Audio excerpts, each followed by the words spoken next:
Hi friends, எல்லோரும் எப்படி இருக்கீங்க? Welcome back to my channel. இன்றைக்கி வெஜிடபிள் பிரியாணி தான் ரெடி பண்ணோம். அதுக்கு தேவையான தக்காளி, வெங்காயம், இஞ்சி பூண்டு பேஸ்ட், புதினா கொத்தமல்லி, மசாலா ஐட்டம்ஸ், அப்புறம் கொஞ்சமாக 1 கப் சோயா பன் தண்ணியில் ஊற வச்சு எடுத்து வச்சுக்கிட்டேன். குக்கரில் தேவையான அளவு எண்ணெய் விட்டுட்டு 2 ஸ்பூன் மட்டும் நெய் ஆட் பண்ணிக்கணும். எண்ணெய் சூடானதும் அது கூட 2 கிராம்பு, ஒரு பட்டை, ஒரு லவங்கம், அந்த ஸ்டார் பூ, ஏலக்காய் 1, பிரியாணி இலை, இதெல்லாம் போட்டு அது கூடவே பச்சை மிளகாய் கட் பண்ணி போட்டுடலாம். நான் 2 தான் எடுத்திருக்கேன். காரம் தேவைப்பட்டால் அதிகமாக சேர்த்துக்கலாம். கட் பண்ணி வச்சுருந்த வெங்காயத்தையும் இதில் ஆட் பண்ணிவிட்டு கொஞ்சமாக உப்பு சேர்த்துக்கிட்டோன்னா வெங்காயம் கொஞ்சம் ப்ரௌன் கலராக வணங்கணும். அது ப்ரௌன் கலர் வணங்கினதும் இஞ்சி பூண்டு பேஸ்ட் ஆட் பண்ணிடலாம். சிம்லேயே வச்சு தான் வணக்கணும், ஏன்னா அடியில் கொஞ்சம் பிடிக்கும். அதனால் சிம்லேயே வச்சு நம்ம வணக்கிக்கலாம். இஞ்சி பூண்டு பேஸ்ட்டும் வெங்காயத்து கூட மிக்ஸ் ஆனதும் தக்காளி ஆட் பண்ணிடலாம். தக்காளி எல்லாம் குழஞ்சி இந்த பதத்துக்கு வெந்ததும் பீன்ஸும் கேரட்டும் நான் எடுத்திருக்கேன். உருளைக்கிழங்கு சேர்த்துக்கிறதுனா சேர்த்துக்கலாம், நல்லாயிருக்கும் வெஜிடபிள் பிரியாணிக்கு. நான் சேர்த்துக்க மறந்துட்டேன். கேரட் பீன்ஸ் மட்டும்தான் நான் ஆட் பண்ணிக்கிட்டேன்.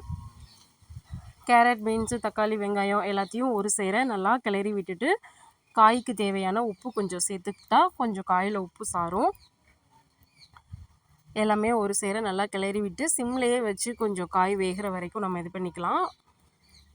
இப்போ ஒரு ½ லெமன் புழிஞ்சு விட்டுருக்கேன். பிரியாணி மசாலா கொஞ்சம் சேர்த்துருக்கேன். மஞ்சத்தூள் தேவையான அளவு சேர்த்துருக்கேன்.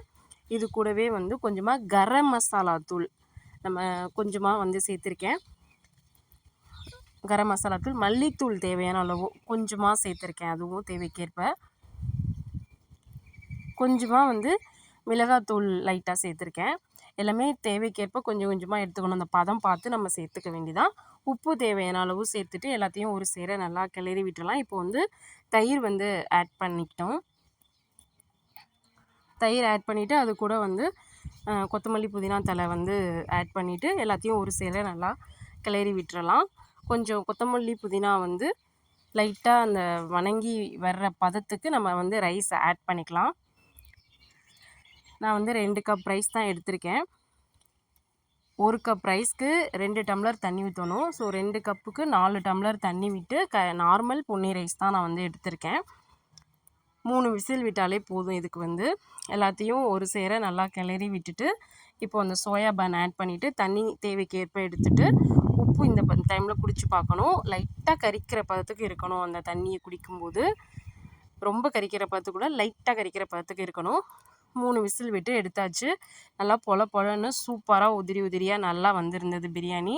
அந்த மசாலா எல்லாமே நம்ம அந்த கரம் மசாலா இல்லை கொஞ்சமாக பிரியாணி மசாலா, மஞ்சத்தூள், மல்லித்தூள், கொஞ்சமாக மிளகாத்தூள், இது எல்லாம் தேவைக்கேற்ப நம்ம பதம் பார்த்து சேர்த்துக்கணும். அந்த மசாலா எல்லாம் சேர்ந்து பிரியாணி செஞ்சு பாருங்கள், அவ்வளோ டேஸ்டியாக சூப்பராக இருந்தது.